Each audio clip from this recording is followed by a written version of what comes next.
अपने पूरे अमला फैला को मीडिया के सामने लाया। नीतीश कुमार ने स्पष्ट कहा है कि एक सामान्य सा आदमी भी अगर आता है तो उसको पूरी सुरक्षा दी जाएगी। नए इलाकों में फैलते जा रहे हैं और सरकार प्रशासनिक लीपापोती में लगी हुई है।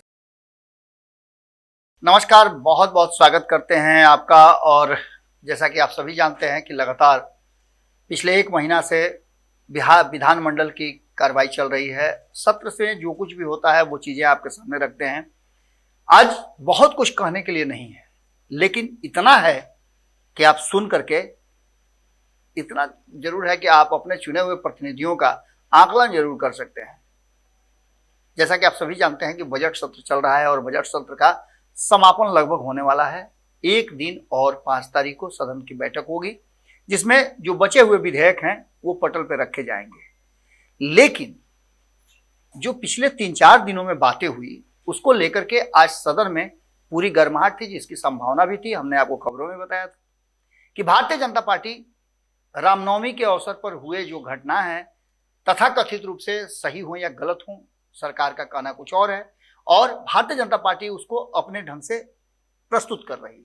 लेकिन इसमें जो कंट्राडिक्शन है उसको दूर करने के लिए सरकार ने अपने पूरे अमला फैला को मीडिया के सामने लाया और मीडिया के सामने सारी बातों को स्पष्ट तरीके से रखा गया। लेकिन इससे भारतीय जनता पार्टी संतुष्ट नहीं थी। सदन की कार्रवाई पहले सत्र में लगभग ना के बराबर चली, जबरदस्त हंगामा हुआ।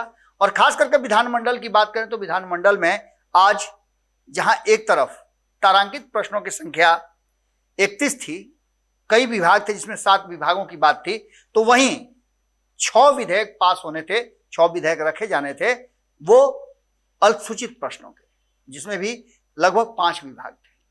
लेकिन ये सब कुछ कहीं ना कहीं हंगामे की भेंट चढ़ गया। लेकिन सरकार बहुत तेज निकली।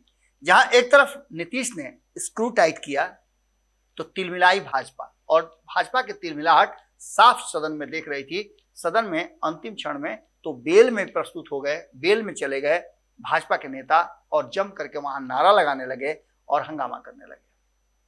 आपको बता दें कि इस पूरे मामले को लेकर के जहां एक तरफ कार्य स्थगन प्रस्ताव आया और कार्य स्थगन प्रस्ताव जो है विधान परिषद में लाई गई थी, उसमें कहा यह गया था कि रामनवमी के शोभा यात्रा पर बिहार के विभिन्न शहरों में पथराव और परिणामतः भयंकर हिंसा और आगजनी हुई।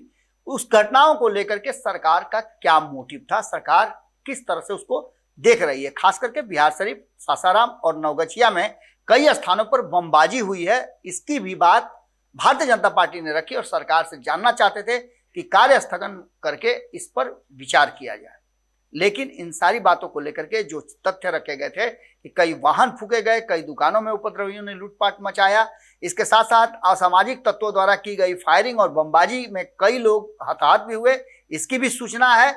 सरकार प्रशासनिक स्तर पर पूरी तरह से असफल साबित हुई है। खुफिया तंत्र तो पूर्ण रूप से नाकाम रही है। तत्कालीन मूक दर्शक बनी रही सरकार। बेशर्मी की हद तो यह है कि सत्ता द्वारा दावा किया जा रहा है कि धारा 144 नहीं लगाया गया, जबकि प्रभावित इलाकों में प्रशासन द्वारा लाउड स्पीकर द्वारा इसकी सूचना दी गई। अब यहां एक थोड़ा सा और असमंजस की स्थिति है। सरकार का कहना है कि इस तरह की कोई भी बात नहीं हुई है, 144 नहीं लगाया गया है, लेकिन लाउड स्पीकर की बात जो भारतीय जनता पार्टी कर रही है वो तथ्यहीन नहीं है। लेकिन मामला जिस तरह से भारतीय जनता पार्टी रख रही है उतना संगीन भी नहीं था। अब इन सारी बातों को लेकर के सरकार पूरी तरह से इस पूरे मामले पर, यहां तक कि प्रधानमंत्री और गृह मंत्री दोनों इस विषय पर जो बात कर रहे हैं, तो नीतीश कुमार ने स्पष्ट कहा है कि एक सामान्य सा आदमी भी अगर आता है तो उसको पूरी सुरक्षा दी जाएगी। यहां तो गृह मंत्री की ही बात है। मामले को इस तरह से बिहार को बदनाम करने के लिए तूल न दिया जाए। लेकिन इन सारी बातों को लेकर के भारतीय जनता पार्टी के नेता मानने के लिए तैयार नहीं थे और कार्य स्थगन जो लाया गया था वो निवेदिता सिंह के द्वारा लाया गया था। तरुण कुमार और हरीश सहनी तीनों ने इस कार्य स्थगन प्रस्ताव पर अपनी सहमति जाहिर की थी। इसके साथ साथ ये भी विधान परिषद के सभापति हैं, उनके सामने वो चिट्ठी रखी गई जिसमें यह भी कहा गया था कि दंगे नए इलाकों में फैलते जा रहे हैं और सरकार प्रशासनिक लीपापोती में लगी हुई है। सरकार का प्रभुत्व नष्ट हो चुका है, जंगल राज हावी है, मुख्यमंत्री सह गृह मंत्री पूर्ण रूपेण विवेक शून्य हो गए हैं, विफल और बेबस हो गए हैं। ये भी बातें रखी गई थी और इस विषय को रखते हुए कार्यसूची को स्थगित करते हुए राज्य हित में इस विषय पर सदन में चर्चा की जानी चाहिए, चर्चा की मांग करती हूं, ये निवेदिता सिंह ने कहा था और तरुण कुमार हरीश-आनी ने इस पर अपनी मुहर लगाई थी। वेल में हरीश-आनी भी घुसे थे और भाजपा के अन्य नेता भी गए थे, संजय मयूख भी थे, लेकिन हरीश-आनी जो बड़ा सा पोस्टर है वो ले करके और सरकार के खिलाफ नारेबाजी कर रहे थे। इसके बाद नारे भी लगे और इन सारी चीजों को लेकर के ये चल ही रहा था कि इसी बीच में सरकार ने इतना तेजी दिखाया कि विजय कुमार चौधरी खड़ा हुए और उन्होंने आधारभूत संरचना वाला जो विधेयक था उस विधेयक को पटल पर रखा और इतना तेजी में उसको पढ़ते चले गए। उसके बाद सभापति ने इस विधेयक को सदन में रखा और जब इस पर वोटिंग होने लगी तो हाँ में बहुत ज्यादा आए, यानी कि ये आधारभूत संरचना वाला विधेयक जो है वो पास हो गया। अब देखना दिलचस्प होगा कि 5 तारीख को जब सदन की कार्रवाई शुरू होती है, सभापति ने 5 तारीख तक के लिए सदन की कार्रवाई को स्थगित कर दिया है।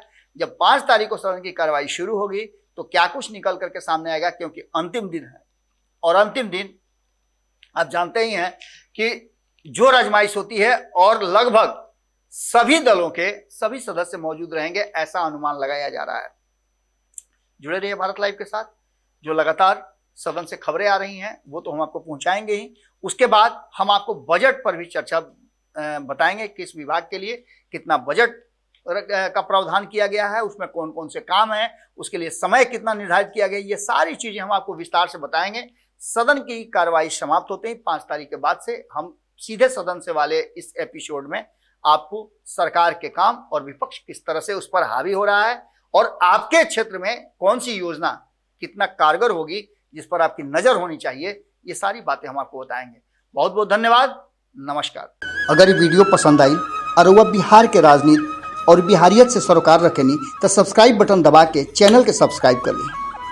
ओजे एगो घंटी बा, ओकरा बटन दबा देला से कुल सटीक और मारक खबर रुआ मुफ्त में मिल जाई। अगर रुआ पत्रकारिता के हमनी के नया प्रयोग में सहयोग कर चाहतानी तो ज्वाइन बटन दबा दी। पेटीएम नंबर नोट कर ली 9386816700। धन्यवाद।